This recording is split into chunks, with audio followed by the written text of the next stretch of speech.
Enterprises want to update their technology faster. One way an enterprise can accelerate the adoption of new tools is to move more aggressively towards the cloud.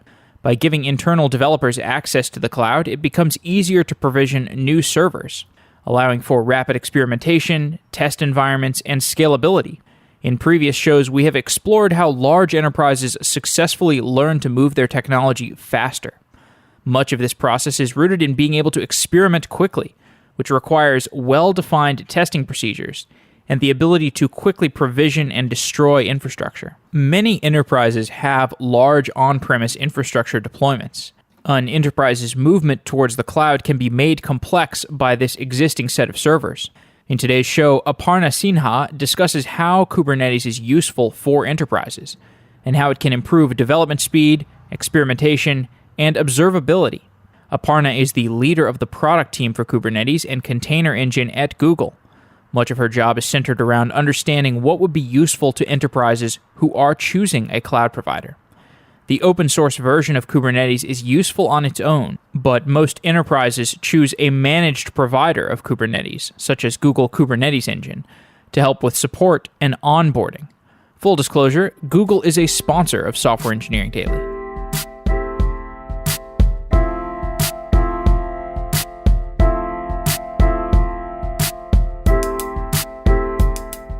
Citus data can scale your Postgres database horizontally. For many of you, your Postgres database is the heart of your application. You chose Postgres because you trust it. After all, Postgres is battle-tested, trustworthy database software. But are you spending more and more time dealing with scalability issues? Citus distributes your data and your queries across multiple nodes. Are your queries getting slow? Citus can parallelize your SQL queries across multiple nodes, dramatically speeding them up and giving you much lower latency. Are you worried about hitting the limits of single-node Postgres and not being able to grow your app? Or having to spend your time on database infrastructure instead of creating new features for your application? Available as open source, as a database as a service, and as enterprise software, Citus makes it simple to shard Postgres. Go to citusdata.com/sedaily to learn more about how Citus transforms Postgres into a distributed database. That's citusdata.com/sedaily, citusdata.com/sedaily. Get back the time that you're spending on database operations. Companies like Algolia, Prosperworks, and Cisco are all using Citus, so they no longer have to worry about scaling their database. Try it yourself at citusdata.com/sedaily. That's citusdata.com/sedaily. Thank you to Citus Data for being a sponsor of Software Engineering Daily.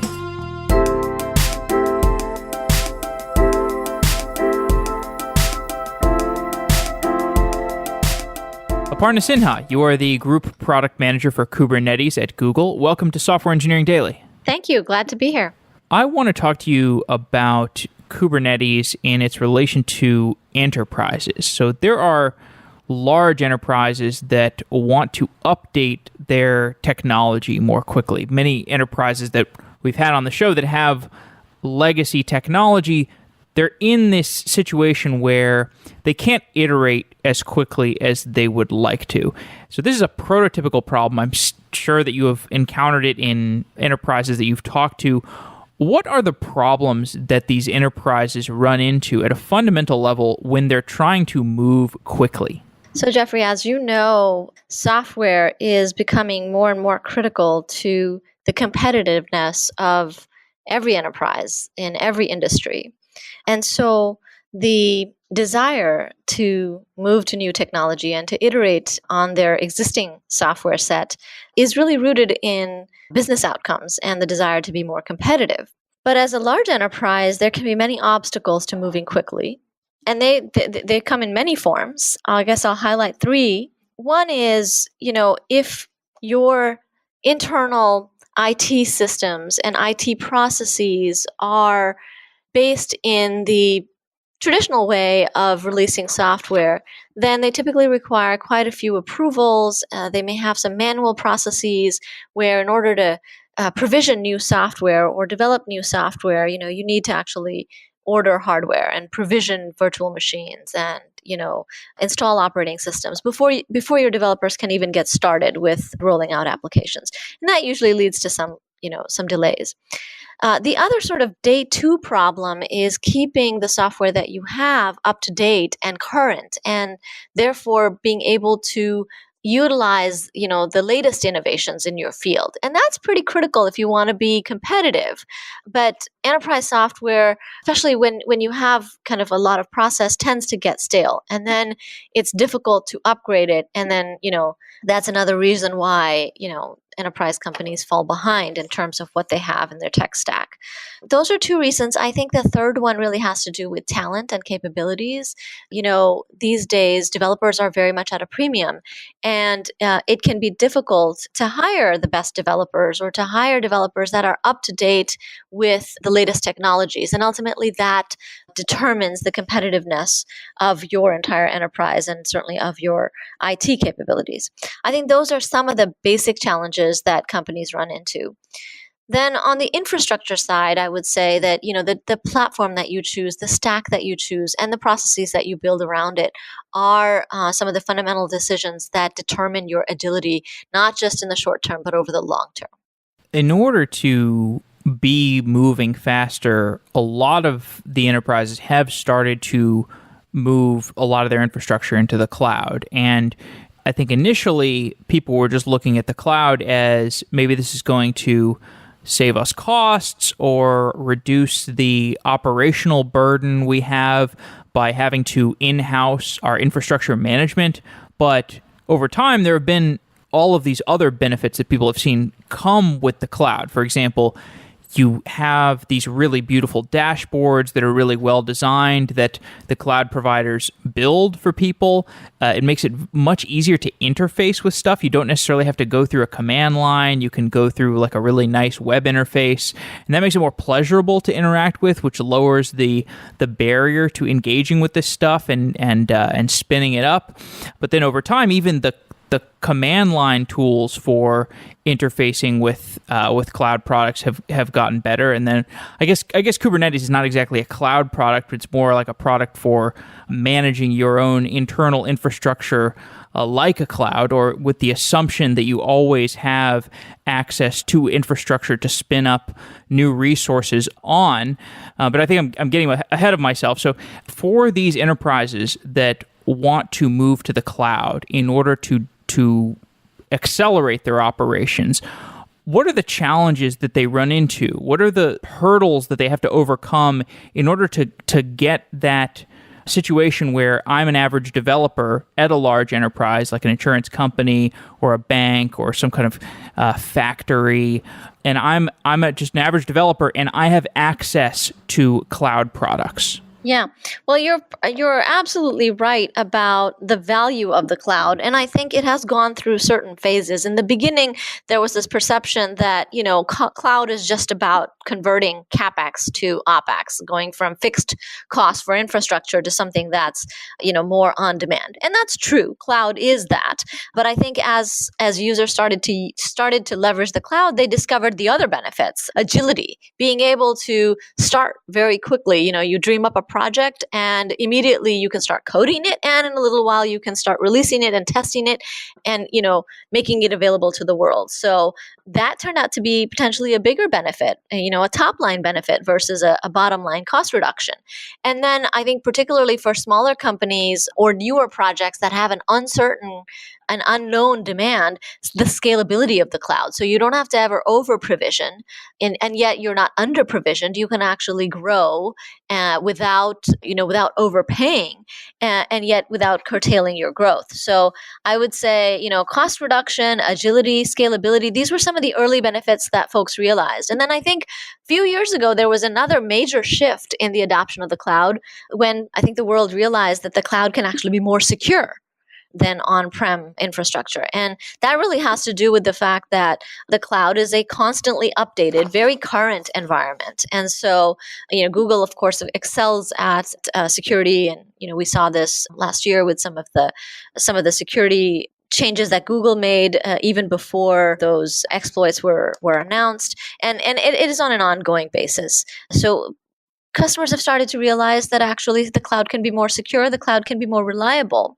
Those are some of the, I would say, properties of the cloud and properties of your IT infrastructure, of your IT stack that you look for. And now customers are moving much more rapidly to the cloud because they've realized its cost, its agility, its scalability, its security, its reliability.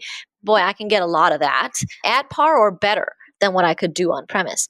But, I think what takes it over the top is the services that the cloud provides, the innovative services. And so, for example, the machine learning capabilities, the data and analytics services that we have in Google Cloud, things like a managed Kubernetes service as well, and other types of services, log service, and then build on that logs analytics service. So it's sort of like, I almost think of it like, your smartphone, your Android smartphone has all of these applications, and you can actually kind of put them together and do things that you couldn't do if you just had the hardware.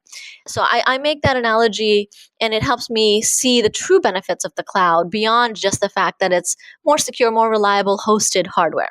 So that's what I would say to your first point about, cloud is very popular and companies are moving to the cloud. Your second point was really, Kubernetes as a cloud and what are some of the challenges that companies face in moving to cloud.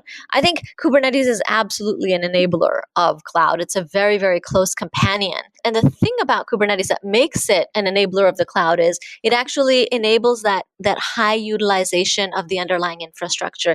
It enables that agility where you can, get started quickly to build your application. You don't have to worry about starting up a new VM, starting up a new operating system. It does have great scalability and auto scaling capabilities.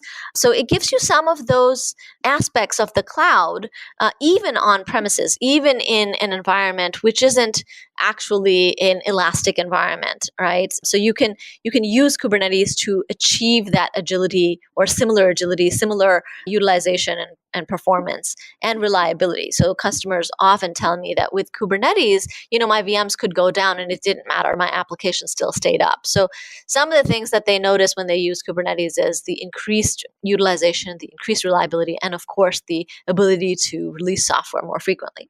So that's why Kubernetes is often referred to as an enabler of the cloud.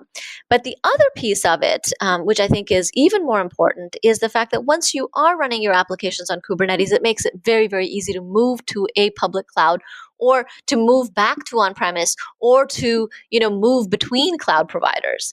And that's the fundamental portability of Kubernetes and of containers that allows you that freedom. And I think that is unique, truly unique amongst the different types of platforms that you could base your applications on.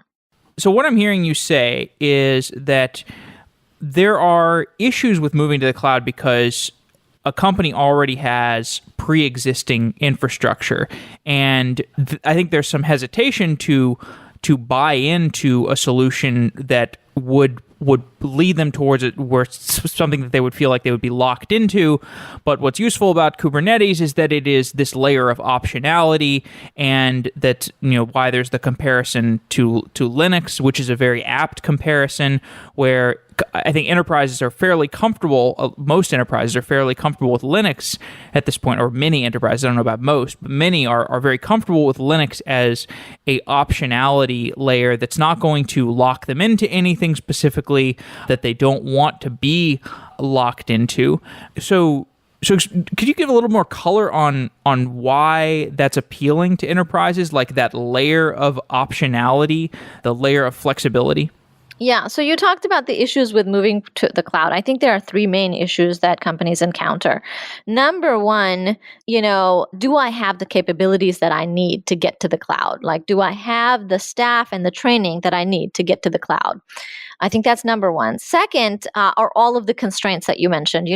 I have on-premises hardware. Most large enterprises have on-premises hardware, but it's not just the hardware. It's actually the applications. Can the applications be moved to the cloud, or are these applications that aren't going to be able to run in the cloud? Maybe there are some constraints. Maybe it's the way that they're architected or the way that they're connected together, or maybe they need to be on-premises for other reasons. And then I think number three, and most important, is will I get the anticipated benefits? I think a lot of people sometimes, they get the training, they work around the constraints, but, if they haven't done it before, they may not achieve the benefits that they set out to achieve. And in some cases, they've had to turn back, their deployment. So how do you overcome that? So number one, the training, right? If you're going to move to the cloud and the cloud environment is going to look radically different from your on-premises environment, then you pretty much have to train a new skill set and possibly entirely new workforce that's going to be familiar with all of the technologies that are in the cloud and familiar with how to write applications and run applications in the cloud. And they need to talk to your internal systems and your internal security and networking and internal controls and then your internal developers. So you kind of end up fragmenting your resources, both on the operations side as well as on the development side. And the more number of clouds that you choose, and I think most enterprises, I think we have some data that says 80% of enterprises are hybrid or multi-cloud, because they want to use the best capabilities in each cloud. So the more clouds you use, the more this fragmentation of training. So that's a big problem. Wouldn't it be better if you only had to train on one platform and that platform went with you to all of these different environments so you didn't have to retrain? I mean, the efficiencies that you get from the operations and developer productivity it can be very significant.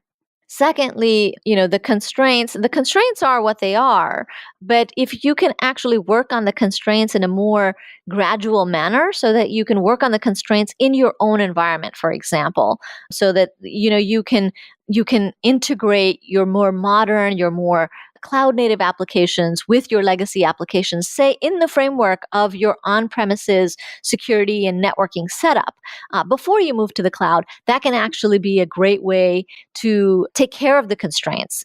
Keep in the environment where, your constraints are real and in production and rooted, and then having addressed those with your new architecture, move that new architecture to the cloud. That can be another way of sort of handling the constraints. And ultimately, we call that improve and move. This improve and move strategy actually helps you get the true benefits of the clouds. So where Kubernetes fits into that picture is containerizing your applications, writing them on Kubernetes for the things that you are developing on premises, doing that with Kubernetes on premises. For the things that you are already developing in the cloud, doing that in a managed service or in Kubernetes managed by you in the cloud.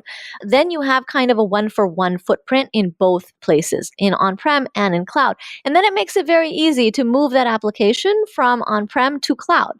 And it also, you've sort of figured out how to connect to whatever needs to remain on-prem. And that connection can then just be carried over when you move to the cloud. That way you don't run the risk of, sort of moving your application as is, and suddenly in the cloud, it's actually consuming more compute than you expected, and it's not scaling the way that you expected. And so you're not getting the benefits of the cloud. If you actually put in the work beforehand, before migrating to the cloud, to make sure that actually the application is cloud ready, then you overcome these three common challenges of training, of constraints, and actually getting the benefits. And Kubernetes is a big enabler for that.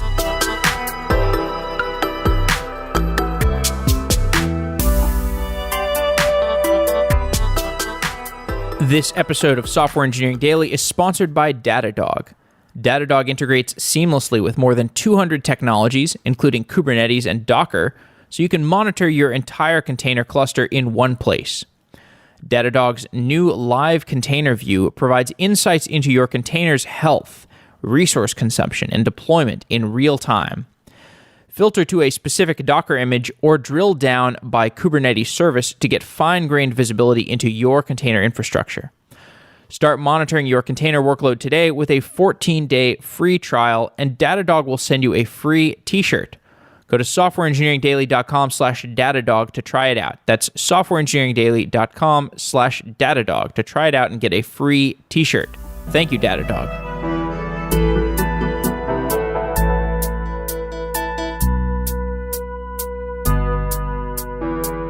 A lot of these, when we talk about enterprises have thousands of developers, and they have lots of teams of varying skill sets throughout the organization. And I'm wondering how you are seeing adoption of Kubernetes make its way through an organization. So, for example, 3 years ago, when we did a bunch of shows around companies adopting Docker, the ramp up process would often be a small group within an enterprise would use Docker, and they would do it for something not mission critical. So something like a job board. The classic was Netflix moving their job board into Docker or moving it into the cloud, or it's like the job board is not critical to Netflix running streaming videos. And so you often see this proving of a use case by testing it out on non-mission critical infrastructure, and then they say, wow, this was actually a great experience, and then they gradually ramp up the difficulty of what they're doing. So that's one part of my question is sort of how they gradually ratchet up the difficulty level of what they're moving on to Kubernetes. But the other side of the question is, when you have these giant organizations and you have different teams that are not talking to each other in the organizations, you might get different people who are standing up Kubernetes clusters in different regions of the organization. Is that a problem? Do they need to eventually merge these different clusters together? Give me the lay of the land for how these really large enterprises are adopting Kubernetes and how it's making its way through organizations. Yeah, so there's a pattern for adopting new technology, and Kubernetes is not that much different from the way that you might adopt any other new technology. Typically, there tend to be, early adopters or people that are at the forefront that are interested, and many of these tend to be developers. So it is a very popular technology in the DevOps and developer community, and they'll go out and they'll try containers, and then they'll try Kubernetes, and they'll start maybe a pilot.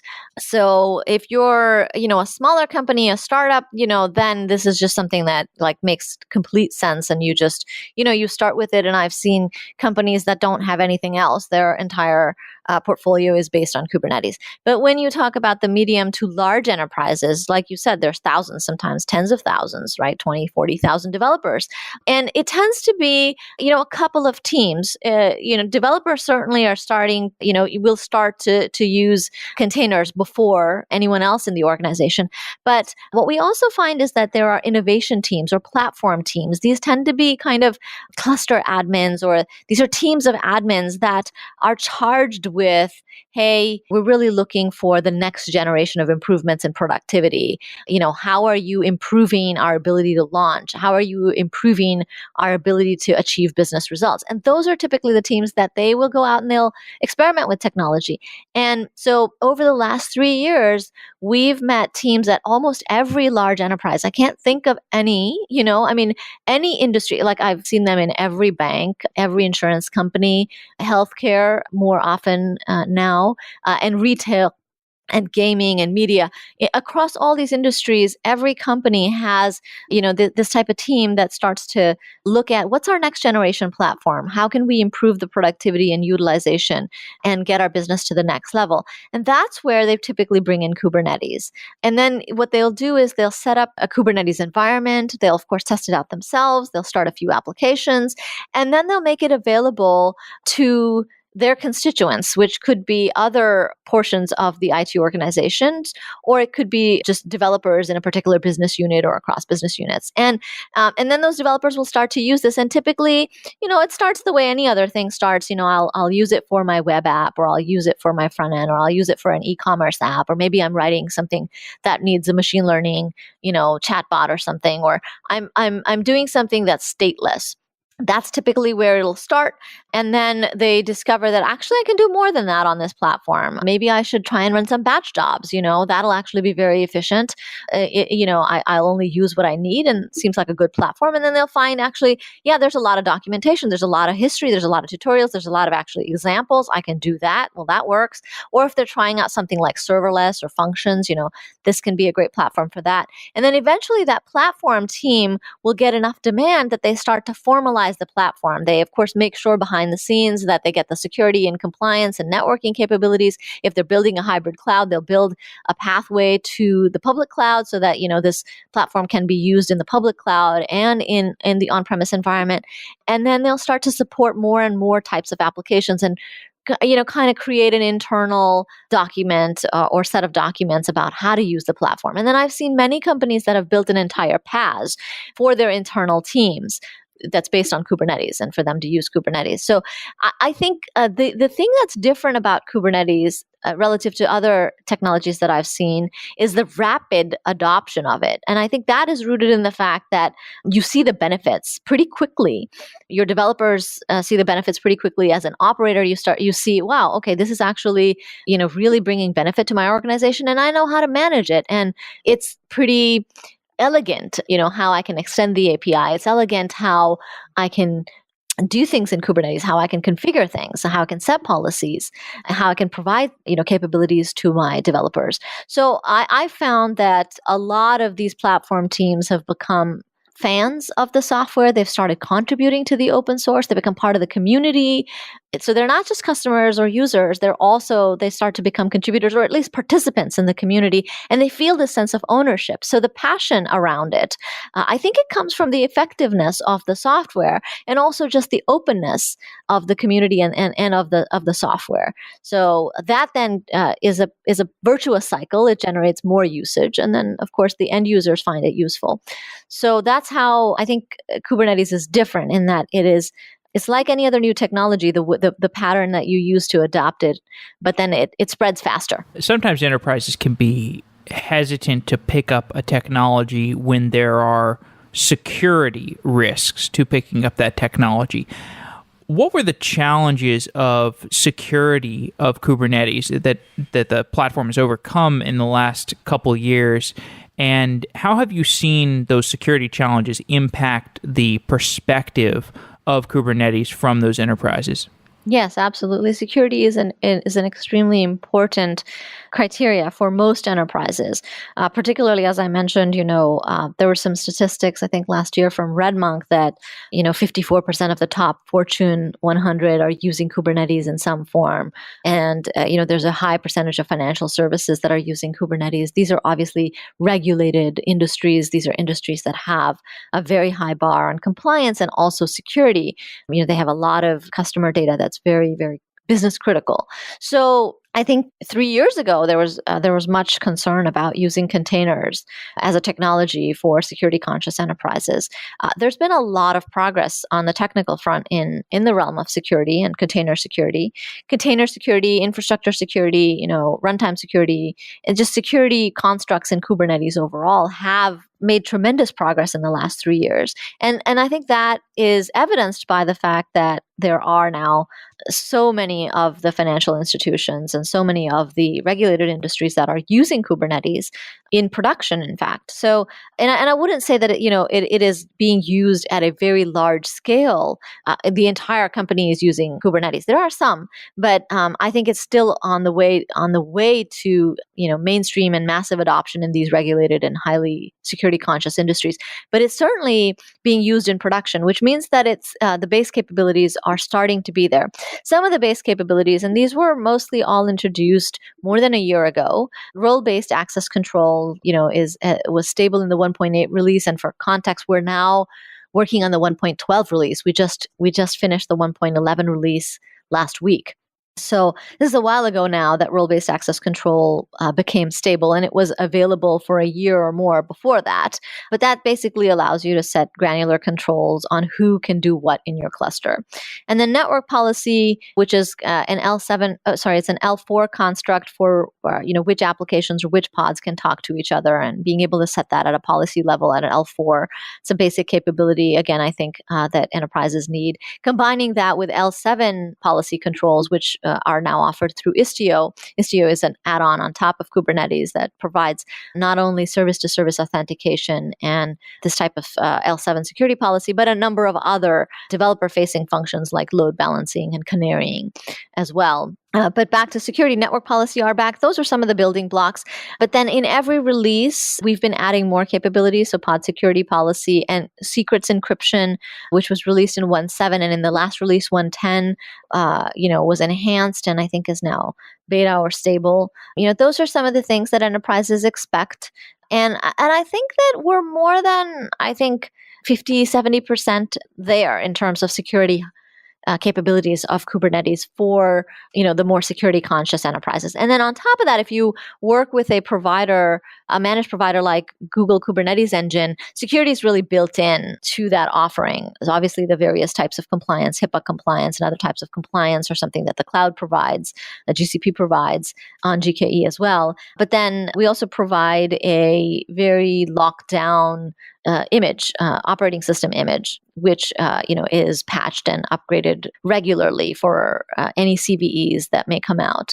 And so all of that is managed for you as a user. And then, of course, these capabilities like RBAC, NAT policy, Istio, pod security policy, encrypted secrets, these are some things that are part of the Kubernetes package, and of course available also on GKE.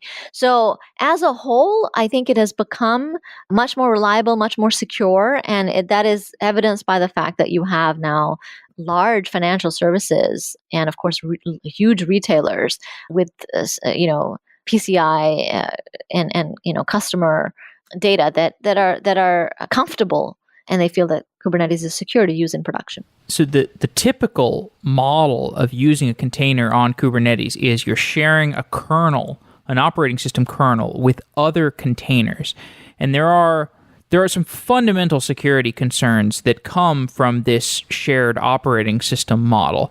And so, I'd love to hear you discuss those, but also the sandboxed container design is something that can potentially remedy those concerns. And this sandboxed container design allows you to escape from this shared infrastructure layer. So can you talk about the risks, or the perceived risks at least, of sharing infrastructure and how the sandboxed container idea potentially absolves you of some of those risks?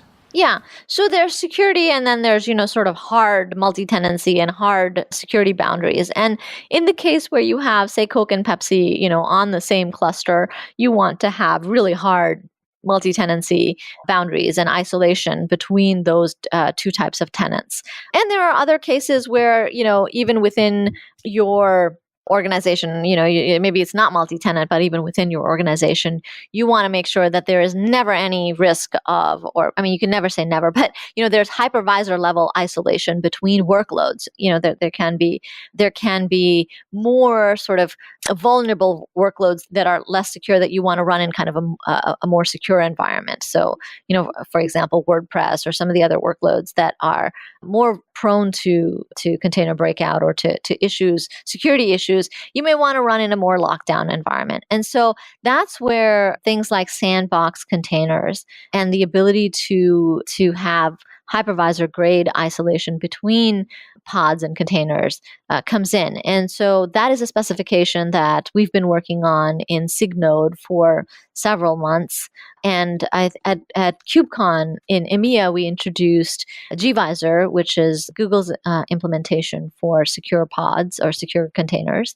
And that is something that's open source and is still being productized, but it is available in the open source to use for that. And it can be, like I said, there are two use cases. One is just to provide better secure isolation between workloads, and then the other is hard multi-tenancy. And I think the hard multi-tenancy is the more severe or the higher end of requirements, where you really want to make sure that there's a hard boundary between different tenants that could be working in the same cluster. So it's an added layer of security for truly security conscious and isolation conscious use cases. How does the multi-tenancy question of containers compare? Because you worked in virtualization and distributed systems for a pretty long time. How does a multi-tenancy model of containers compare to the multi-tenancy model of VMs on the different axes of noisy neighbor problems and observability and security? How does it compare to your time spent just working in VM contexts? Yeah, I think the multi-tenancy model of containers is mind-blowing. It is extremely exciting. From a distributed systems point of view, you almost get the best of both worlds, right? With containers, you get that tight utilization, that high utilization, the bin packing that you want as a multi-tenant provider, right? Because as a multi-tenant provider, you have your infrastructure and you want to bring in as many tenants and use it as efficiently so you can pass on the savings to your tenants as the system will allow. And containers, and in particular, the way that Kubernetes schedules and manages containers is exceptional. And that's what our internal Google infrastructure is based on. It uses containers under the hood to run things like search and Gmail and Maps, all on the same infrastructure at a scale that requires us to be extremely cost efficient, right? And so that technology is what's also, at the heart of what Kubernetes does. So I think putting that into the hands of, SaaS providers or, users that are providing multi-tenant applications is extremely powerful. I'm very, very excited about that. I think that it is a step above, what VMs can do in terms of utilization and also elasticity and flexibility. But then there's usually a trade-off, for that versus security and isolation, and how much security and isolation can I get if I'm actually doing this bin packing. And that's where the sandbox containers concept comes in. So on that spectrum, on that trade-off, the sandbox containers construct takes you towards much more isolation, much more similar to what you would get with a hypervisor. So I think it's extremely exciting because it gives you sort of the best of both worlds. You can run now much more efficiently. And so I think it's a big enabler for software as a service. It's a big enabler for, any customer to sort of take their application and say, hey, I'm going to offer this as a service to others, and others can run, multiple tenants can run on my application, and I'll be able to keep them isolated and secure. I'll be able to bill for them individually. I'll be able to, recognize those tenants and provide services to the tenants individually, and yet do so at a very cost-effective scale for me as a provider. It's a great enabler for that, I think, in a way that is a step above what VMs can be.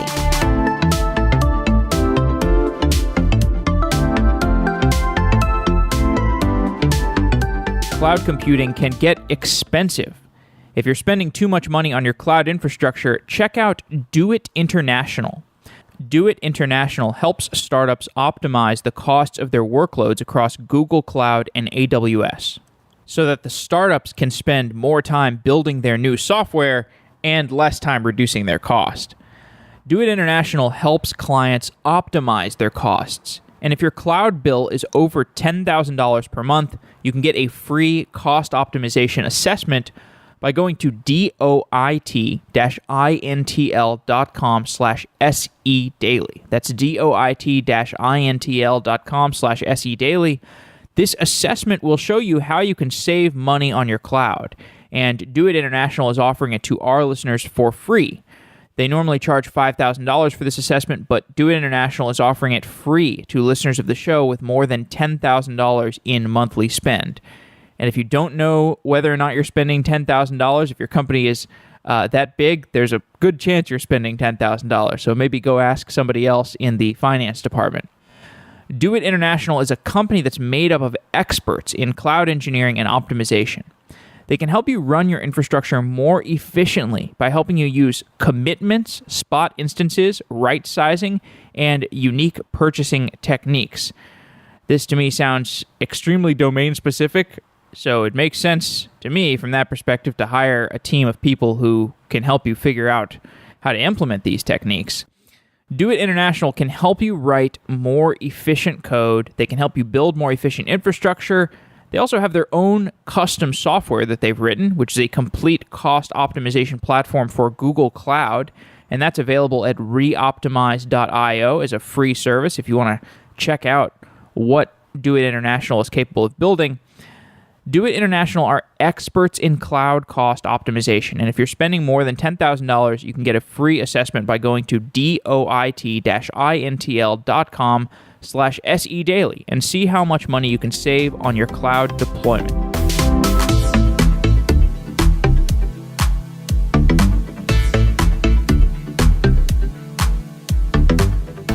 That sandbox that the sandbox container is running in, so I'm assuming it has some kind of engineering, some sort of fundamental restriction that prevents the application from breaking out and accessing resources that are on the same hypervisor, I guess, or I guess on the same kernel is what I should be saying, right? Do you know more about the implementation of the sandbox or what that actually means, what those hard security boundaries are? Well, I mean, the security boundaries come from looking at syscalls and filtering syscalls. And so the implementation of the sandbox container gvisor in this case, is filtering syscalls. And, that is fundamentally the mechanism that's used here. And there are other filtering mechanisms like SE Linux and AppArmor that are more static filtering mechanisms. So it's not that they don't exist, they do exist. And then the hypervisor is sort of kind of a more heavyweight mechanism. But there are other mechanisms like SE Linux in Linux itself that you can use, but they're more static, and you kind of have to know what you're looking for and set the policies beforehand. But you might not know what kind of vulnerabilities there are, and so they're more risky, and they're more manual. But with gvisor, it's something that's more automated. It's something that we've used internally, and there's a lot of engineering that's gone into it from Google over the years. So we've been using it for quite some time. I probably need to do a whole show on that topic. Yes, I think that might be useful.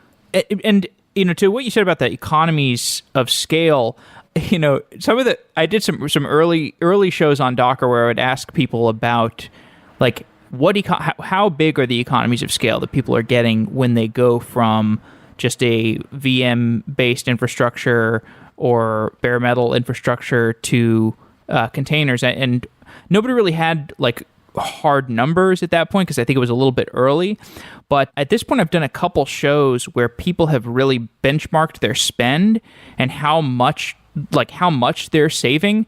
And there's particularly a case study that I heard about on the Women in Tech show about WP Engine, where they saved something like 50% of their costs, which is just insane. Like saving 50% of your infrastructure costs by migrating your infrastructure layer is just, that's going to improve your margins a lot. It seems like something that can really change the economics of just software businesses as a whole. But anyway, I don't need to tell you that. Yeah. No, it's not at all surprising to me. That's not at all surprising. Of course, I've seen the WP Engine numbers and I've worked with them and so forth. But, I've had customers, it totally depends on your architecture and how much work you put into the re-architecture. If you're doing a re-architecture, how much benefit you get. But I've had customers that have said, they went from 4% utilization to 90% utilization. That's the one that's like shocking to me. Like, wow that's incredible, right? Like, how did that happen? But, usually in going from VMs to Kubernetes in the cloud, you are going to see something on the order of 30 to 50%. Like, you don't have to do something extraordinary to get that, in terms of benefit. But I've seen more, it's typical. So that utilization and that efficiency, sometimes you take out, whole load balancers. Obviously, the utilization of the machines, the virtual machines goes up. You're auto scaling, so you're not, and your auto scaling is actually working, so you're not using capacity that you were before. So it's the combination of the bin packing plus the auto scaling plus the architecture itself requires less. So that's where you get the 30 to 50%, and in some cases 90%, depending on what your application was. Like if you were using, say, preemptible VMs on Google Cloud and you're running batch processes, that you could get 90% kind of benefit versus running them on VMs on-prem or somewhere else where you don't have preemptible. So there's a range. But the cool thing is that it's not just a utilization benefit, right? My customers tell me, yeah, I was really surprised, very pleasantly surprised, and very happy with my cost reduction. But I also saw that my application was more reliable, that the underlying VMs could go down and it wouldn't matter. My application would stay up. And that was really pleasant, right? You can imagine that was something that is just a very, very positive experience for users. So I've heard that a lot, and people say, yeah, my reliability went up. I don't have to get up in the middle of the night and fix things. And I love that. And then, of course, sort of lastly, I guess, is the developer productivity. And now I'm releasing so many more times a day, which, often that's the first thing I think of. But in terms of the experience of the user, yeah, they see the utilization, they see the reliability, and they see the productivity benefit. And then, of course, they also like the fact that it's portable. So as far as the faster release times, we have done a lot of shows about continuous deployment. We have some more that are coming up. and I wanted to ask you about that, but there's another burning question I had, so maybe we can get to continuous deployment a little bit later. But the question around the data platform. So, you and I can be very excited about machine learning and should we use Spark or should we use Dataflow or, how should we get our machine learning jobs deployed? And that stuff is very exciting and very interesting. But at these enterprises, there's a ton of low-hanging fruit in let's just get like Hadoop clusters running. Let's just get batch MapReduce jobs going across our data.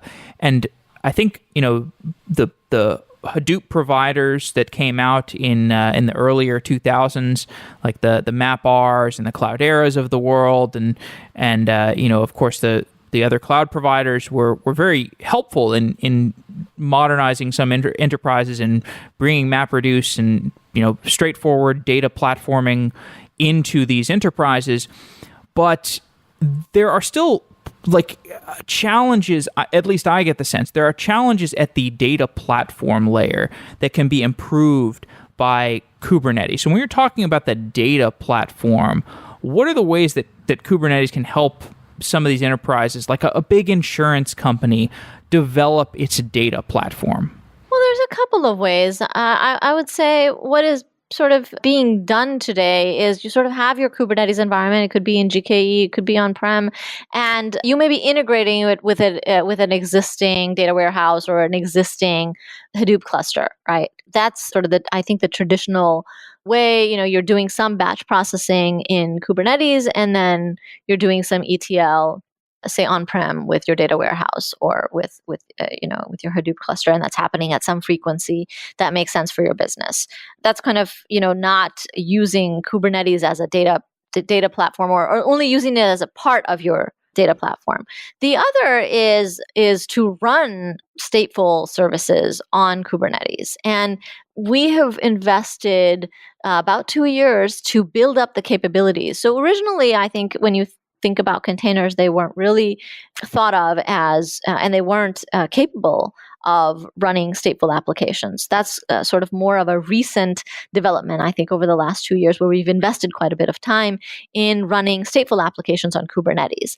And so the basics are there, the primitives are there. So you're not just running, web services. You can run batch, you can run machine learning, and you can run stateful services like Redis or Elasticsearch or MongoDB or MySQL, or a whole host of sort of database-like or data store-like services, Zookeeper, Kafka, obviously etcd.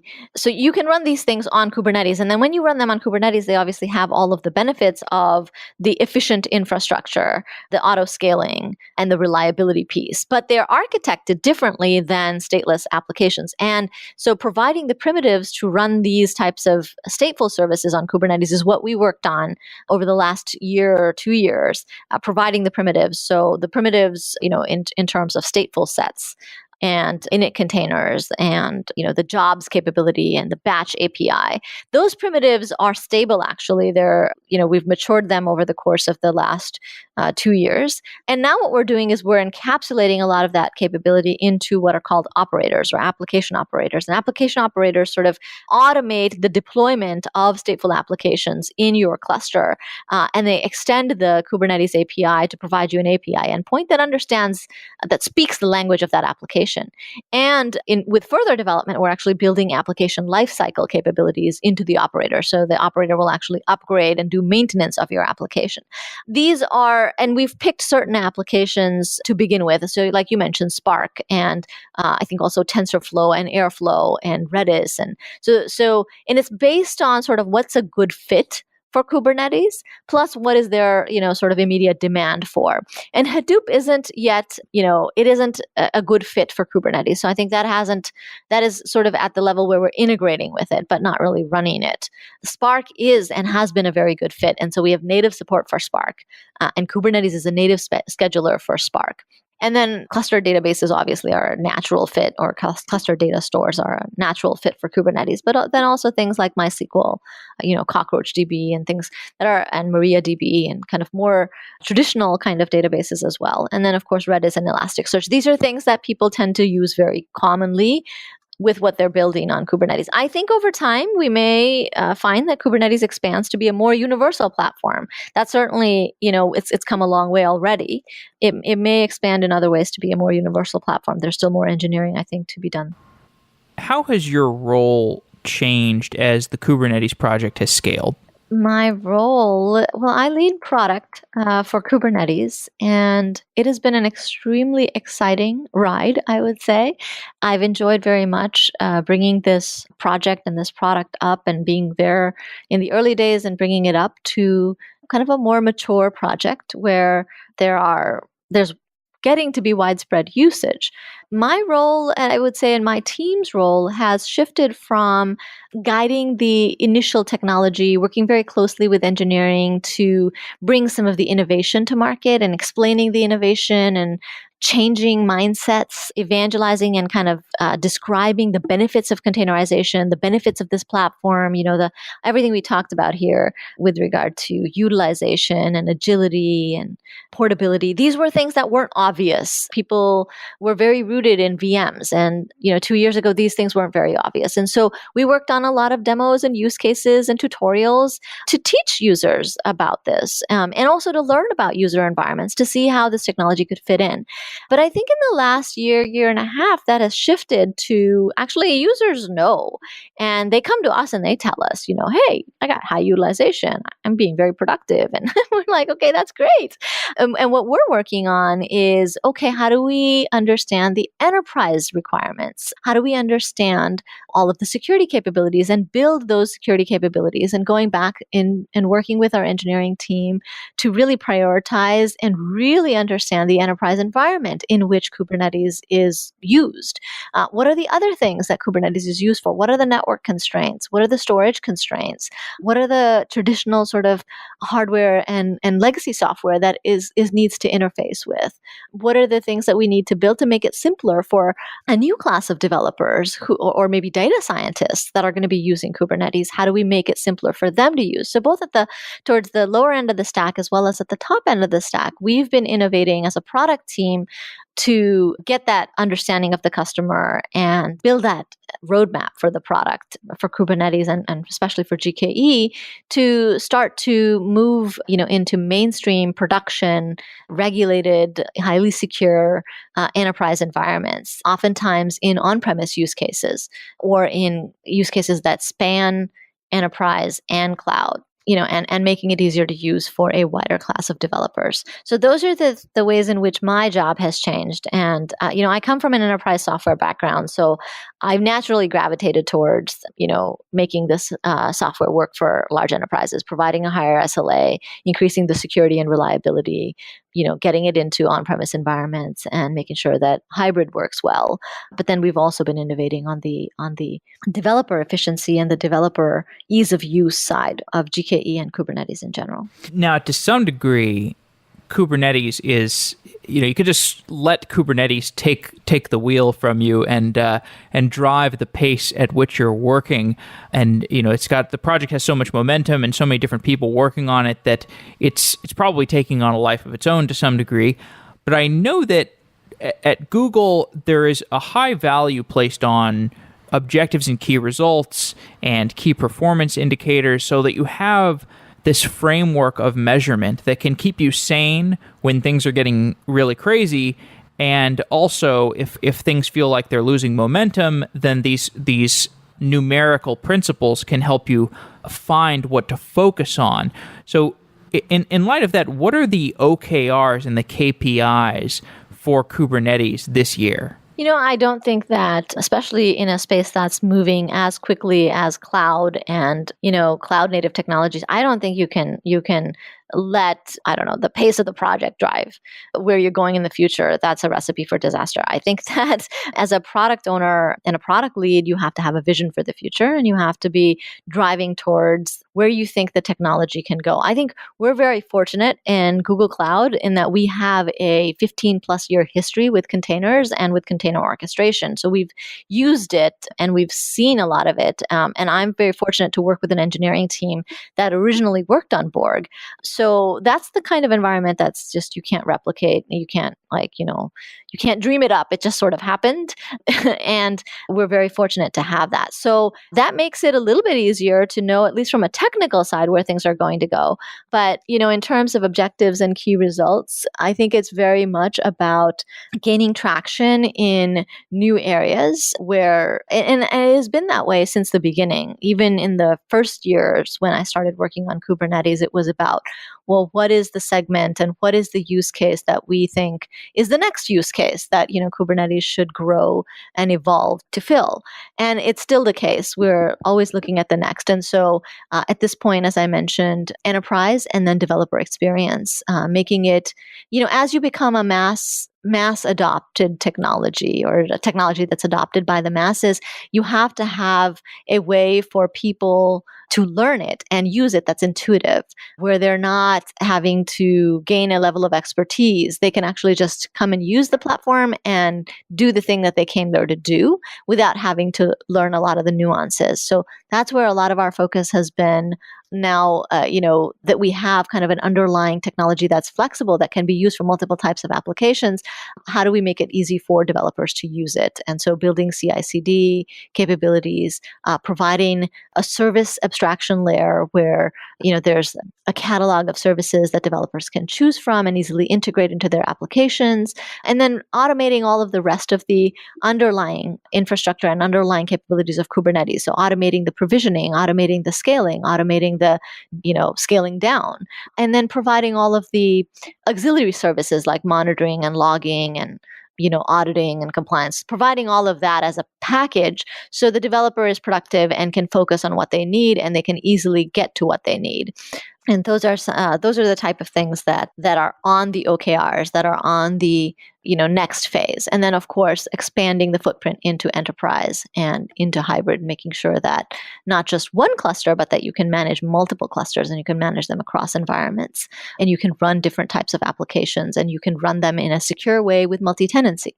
So some of the things that we talked about earlier in this talk, those are new directions, and I'm very optimistic because we have a team that's extremely passionate. We have a community that is extremely passionate, a number of partners that we work with, that are world class. And so it's extremely important to me as a product lead to set the right vision and to have a good compass for this team to work towards. Aparna Sinha, thank you for coming on Software Engineering Daily. It's been really great talking to you.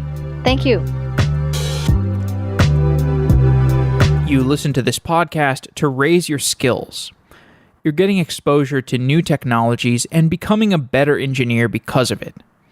Your job should reward you for being a constant learner. And Hired helps you find your dream job.